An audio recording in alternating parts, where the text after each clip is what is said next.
لائیں کہیں کہ ہمارا رب اللہ ہے، پھر اس پر جم جائیں۔ ان پر فرشتوں کا نزول ہوتا ہے، نہ کوئی غم کرو نہ خوف، خوشیاں مناؤ جنت کی جس کا تم سے وعدہ کیا گیا تھا۔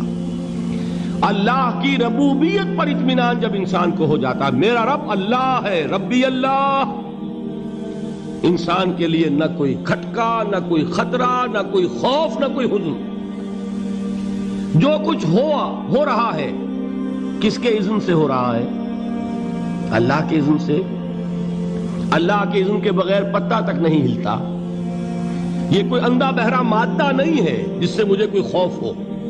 اندھا بھینسا چلا آ رہا ہو اس سے تو ڈرنے کا ہر انسان کو ڈرنا چاہیے، نہ معلوم کس کو ٹکر مار دے۔ لیکن نہیں، اس کائنات کو چلانے والا ایک سمیع و بصیر خدا ہے، وہ جو میرا دوست ہے، میرا ولی ہے۔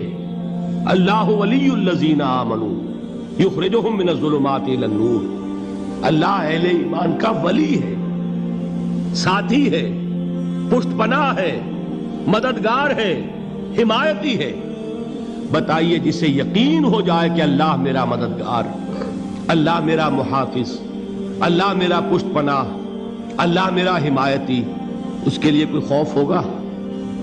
اس سے کوئی ڈر ہوگا؟ میں مثال دیا کرتا ہوں ایک بہت سادہ، پنجاب کے دیہات کی۔ تو بڑا چودھری ہے اور کوئی غریب کسان ہے۔ اس غریب کسان کے جانوروں کو ہر وقت اندیشہ ہوگا چوری کا، کوئی میری بھینس کھول کر نہ لے جائے، کوئی میرا بیل کھول کر نہ لے جائے۔ لیکن جس کے بارے میں یہ سب کو معلوم ہو کہ وہ جو بڑا چودھری ہے وہ اس کا دوست ہے، اس کی بچیا کو کوئی خوف ہوگا؟ اس کی بھینس پر کوئی ہاتھ ڈالے گا؟ اسے کوئی اندیشہ ہوگا؟ نہیں۔ کیوں؟ کہ وہ بڑا چودھری، بڑا اس کا یہاں کا سردار، جاگیردار، سب کو معلوم ہے وہ میرا دوست ہے، کوئی میرے خلاف اقدام نہیں کر سکتا۔ اس دنیا میں یہ چھوٹی سی بات اگر آپ کے دلی اطمینان اور سکون کا باعث بن سکتی ہے تو ذرا تصور کیجئے۔ میں لفظ تصور استعمال کروں گا صرف اس لیے کہ اس کا ہم جس کو کہتے ہیں ادراک اور شعور کر نہیں سکتے، اگر کے ساتھ کر سکتے۔ اگر یقین ہو کہ اللہ میرا مددگار اور یقین ہو کہ اللہ ہر آن میرے ساتھ ہے، پھر کوئی خوف، کس کا خوف؟ کوئی شے اللہ سے بالا تر ہے؟ کوئی قوت اس سے زیادہ طاقتور ہے؟ کوئی اس کے ارادے کو بدلنے والا ہے؟ کوئی اس کی مشیت کے آڑے آنے والا ہے؟ یہی بات ہے جو حضور نے فرمائی۔ یہ ایمان کا حاصل ہے لب لباب، کہ دیکھو اچھی طرح اس بات کو ذہن نشین کر لو، اگر تمام انسان مل کر تمہیں کوئی نقصان پہنچانا چاہے نہیں پہنچا سکتے مگر جو کچھ اللہ نے لکھ دیا ہو، اور تمام انسان مل کر تمہیں کوئی نفع پہنچانا چاہے نہیں پہنچا سکتے مگر وہ شے جو اللہ نے طے کر دی۔ آپ پھر میں کہوں گا ذرا طاری کیجئے، اسے فرض کیجئے، اسے سوچئے۔ اگر اس حدیث پر ہمارا دل ٹھکا ہوا ہو تو کسی سے ڈر ہوگا؟ یہ مجھے نقصان نہ پہنچا دے، یہ میری رپورٹ خراب نہ کر دے، یہ میری انکریمنٹ نہ رکوا دے، یہ میرا یہ نہ بگاڑ دے، یہ میرے یہ نقصان نہ پہنچا دے۔ اس کا ڈر، اس کا ڈر، اس کا خوف، اس کی خوشامد، اس کے لیے جا کر طرح طرح سے اپنی عزت نفس کو ذلیل کروانا اس کے سامنے، یہ سب کچھ کیوں کرتا ہے انسان؟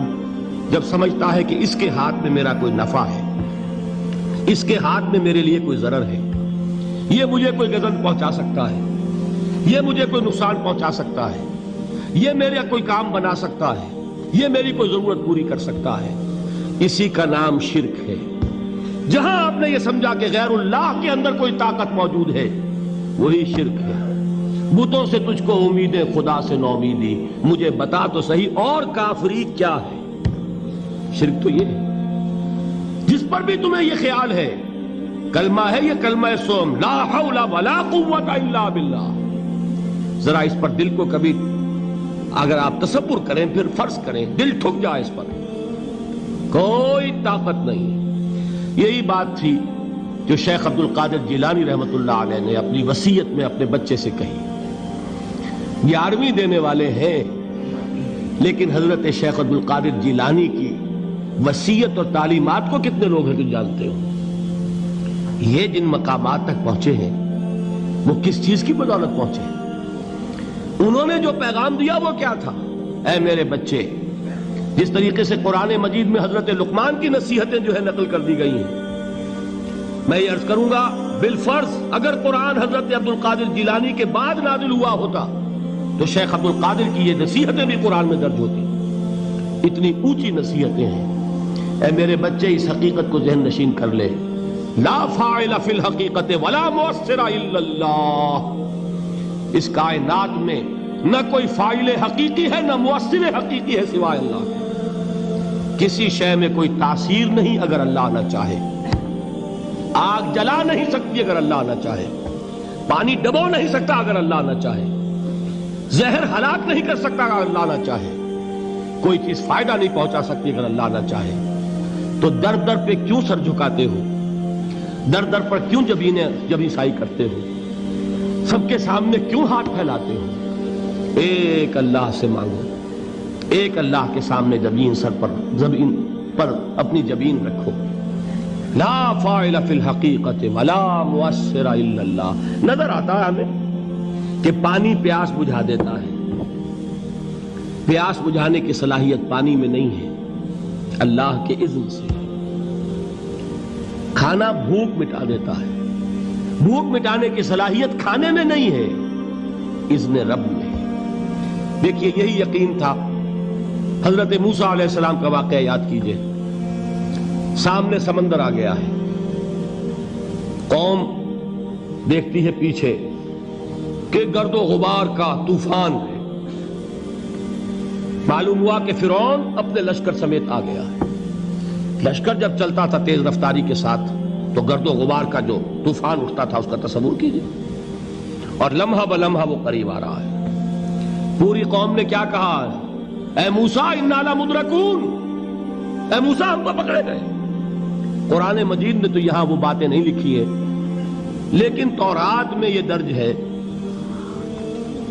کہ بنی اسرائیل جھگڑنے لگے، دست و گریبان ہو گئے موسیٰ کے ساتھ. موسیٰ ہمیں یہاں مروایا لا کر، اس سے تو ہم ہی بہتر تھے.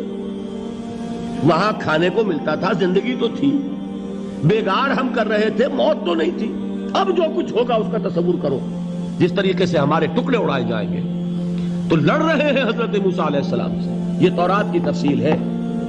قرآن میں صرف اتنا آیا ہے، پریشان ہو کر انہوں نے کہا انا لمدرکون، موسیٰ ہم تو پکڑے گئے. اس وقت موسیٰ کا جواب کیا ہے؟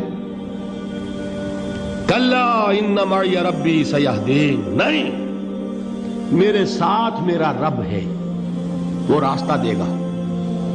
بتائیے کہاں راستہ نظر آ رہا ہے؟ یہ ہے ایمان بالغیب. راستہ نظر نہ آئے تب اللہ پر یقین ایمان ہے. جیب میں پیسے ہوں اور تب دل کو اطمینان ہے تو ایمان کس پر ہوا؟ پیسے پر، اللہ پر نہیں. جب وسائل و ذرائع نہ ہو اور پھر یقین ہو کہ اللہ مسبب الاسباب ہے، وہ اسباب کا پابند نہیں ہے، وہ اسباب کا محتاج نہیں ہے، اسباب اس کے محتاج ہیں. اگر یہ یقین ہے تو اللہ پر ایمان ہے. یہ نہیں ہے تو تمہارا ایمان اسباب پر ہے، وسائل پر ہے، ذرائع پر ہے، مادیات پر ہے، اللہ پر نہیں. اس وقت کہاں راستہ تھا؟ کوئی راستہ تھا؟ سمندر ہے اور ادھر سے لشکر آ گیا ہے. کلا ان معی ربی سیہدین. اب دیکھیے ایمان کہہ دینا آسان ہے، ہوا معکم اینما کنتم، جہاں کہیں بھی تم ہوتے ہو اللہ تمہارے ساتھ ہوتا ہے.